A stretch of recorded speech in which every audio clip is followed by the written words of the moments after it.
नमस्कार, आप सभी का स्वागत है श्री कृष्णा सेवन चैनल पर, जहां हम आपके लिए लाते हैं श्री कृष्ण के उन दिव्य विचारों को जो जीवन के हर उतार चढ़ाव में आपका मार्गदर्शन करें। आज का संदेश उन सभी आत्माओं के लिए है जो अकेले चल रहे हैं, टूट चुके हैं, पर फिर भी रुके नहीं हैं। यह शब्द श्री कृष्ण की उस अमर वाणी की तरह है जो हर बिखराव में शक्ति का संचार करती है। तो आइए अपने मन को शांत करें और श्री कृष्ण के इस दिव्य संदेश को आत्मा से ग्रहण करें। श्री कृष्ण कहते हैं, जीवन की रणभूमि में विजय उन्हीं को प्राप्त होती है जो पराजय से डरते नहीं, जो गिरने के बाद उठने का साहस रखते हैं। हार केवल वह अनुभव है जो आत्मा को मांझता है, उसे उसकी वास्तविक क्षमता से परिचित कराता है। जब तुम गिरते हो, संसार तुम्हें कमजोर समझता है, पर मैं जानता हूं कि उसी क्षण तुम्हारे भीतर एक अग्नि जागती है जो तुम्हारे अस्तित्व को नई दृढ़ता देती है। यह संसार परिणाम को देखता है, पर मैं तुम्हारे प्रयास की आत्मा को देखता हूं। तुम चाहे कितनी बार टूटो, यदि तुमने एक बार भी पूरे विश्वास से पुनः खड़े होने का निर्णय लिया है तो समझो तुम विजेता हो। हर पतन एक अवसर है स्वयं को पुनः परिभाषित करने का।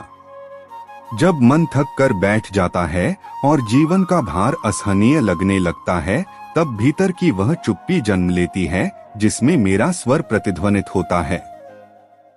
वह कहता है, अभी अंत नहीं हुआ, अभी तुम पूरे नहीं जले, अभी राख से उठने की शक्ति शेष है।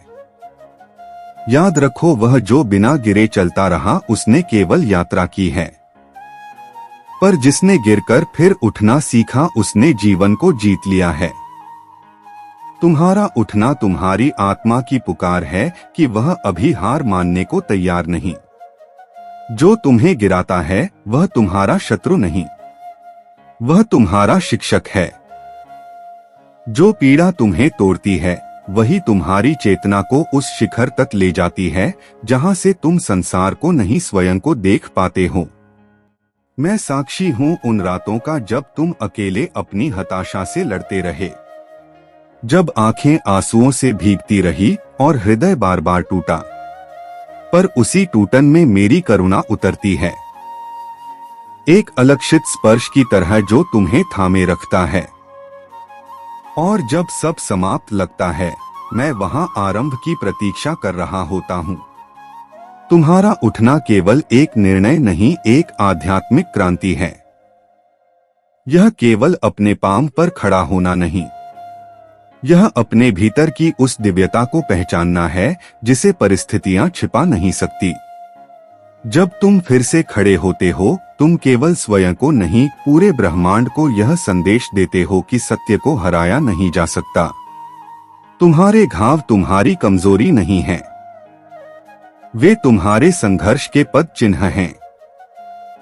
और संघर्ष से अधिक पवित्र कुछ नहीं, क्योंकि वही आत्मा तपती है, वही वह रूपांतरित होती है। जिन्हें संसार विजेता मानता है वे अक्सर केवल सफलता के शोर में खोए होते हैं, पर जो भीतर की पीड़ा से उठते हैं वे मौन होते हैं, पर उनके मौन में भी मेरी उपस्थिति होती है।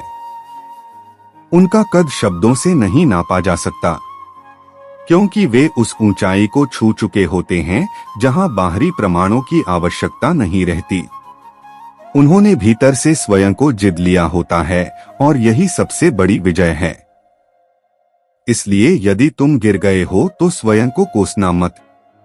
गिरना अपराध नहीं, गिरकर पड़े रहना दुख है। उठो, क्योंकि मैं तुम्हारे भीतर हूँ। मैं तुम्हारे उस क्षण में भी साथ हूँ जब तुमने खुद को सबसे कमजोर महसूस किया, और उस क्षण में भी जब तुमने स्वयं से कहा, मैं फिर से चलूंगा। यही क्षण तुम्हारी सबसे बड़ी शक्ति का है, यही क्षण तुम्हारी आत्मा का पुनर्जन्म है। तुम्हारा साहस ही तुम्हारा धर्म है, और वह जो हर बार गिरकर भी उठता है वह स्वयं अपने भीतर मेरा साक्षात्कार करता है।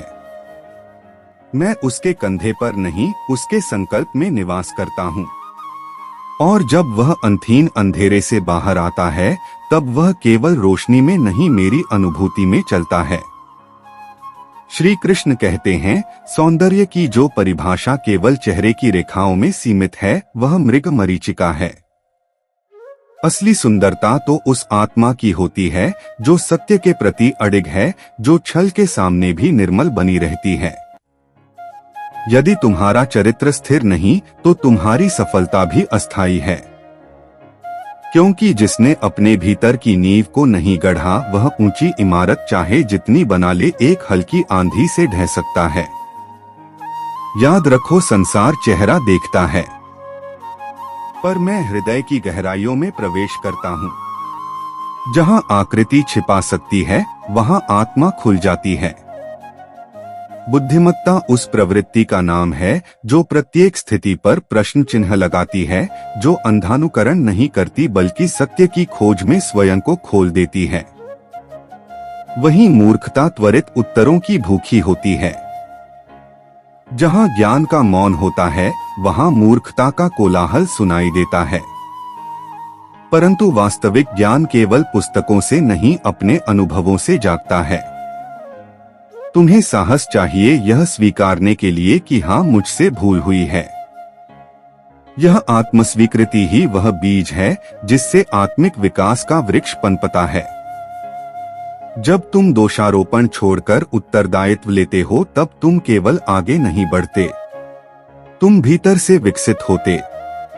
संसार की नकल कर तुम क्षणिक सराहना तो पा सकते हो, परंतु अपनी मौलिकता खो बैठते हो, और जिस आत्मा ने अपनी मौलिकता खो दी, वह किसी और की छाया मात्र बनकर रह जाती है। इसलिए तुलना और अनुकरण से ऊपर उठो। तुम्हारी सबसे बड़ी शक्ति तुम्हारी विशिष्टता है, तुम्हारा वह स्वर जो किसी और के पास नहीं है। असली संतुष्टि तब नहीं मिलती जब तुम्हारे पास सब कुछ होता है, बल्कि तब मिलती है जब तुम्हारे पास जो कुछ है उसमें तुम पूर्ण हो जाते हो। परिस्थितियां तुम्हारी परीक्षा लेंगी, पर यदि तुम अपने संसाधनों और अपने विवेक से निर्णय लोगे तो तुम हारोगे नहीं। जीवन का उद्देश्य केवल प्राप्त करना नहीं, अपितु देना है। बिना अपेक्षा के, बिना स्वार्थ के वही कर्म तुम्हें मुक्ति की ओर ले जाता है जो समर्पण के भाव से किया गया हो। जब तुम किसी तलाश में मत भटको, बल्कि स्वयं उस प्रकाश बनो जिसे कोई और ढूंढ रहा है, क्योंकि हो सकता है किसी की अधूरी यात्रा को तुम्हारी पूर्णता की आवश्यकता हो। मनुष्य अक्सर यह नहीं समझ पाता कि वह जिन वस्तुओं के पीछे दौड़ रहा है वे नश्वर हैं। पद, प्रतिष्ठा, वस्त्र, आभूषण, यह सब समय के साथ विलीन हो जाते हैं। शाश्वत है तो केवल आत्मा, और आत्मा का सच्चा सुख उस शांति में है जो भीतर से जागती है। यह शांति बाहर की परिस्थितियों से नहीं आती, यह उस क्षण जन्म लेती है जब तुम्हारा मन अपने स्वभाव को पहचान लेता है।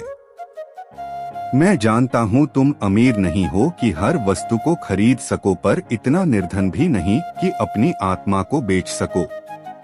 तुम्हारे मूल्य, तुम्हारी मर्यादा, तुम्हारा आत्मगौरव, यही वह रत्न है जिनका मूल्य कोई नहीं चुका सकता। जो अपने आंसू दिखाकर सहानुभूति की भीख मांगते हैं, वे भीतर से रिक्त हैं। सच्चा दुख मौन रहता है, वह दिखावा नहीं करता। और जो तुम्हारी पीठ पीछे कटाक्ष करते हैं, वे केवल अपनी असुरक्षा को तुम्हारे रूप में देख रहे हैं। तुम अपना मार्ग छोड़ो मत। जिनके मन में मैल है, वे सदा तुम्हें नीचा दिखाने का प्रयास करेंगे, परंतु तुम्हारा प्रकाश उनके अंधकार को सहन नहीं कर पाएगा। तुम केवल इतना याद रखो कि जो भी सत्य, मौलिकता और समर्पण से भरा होता है, उसे समय की कोई आंधी डिगा नहीं सकती। तुम अपने जीवन के नायक हो। तुम्हें तय करना है कि तुम अपनी सच्चाई से कितनी दूर या कितने पास हो।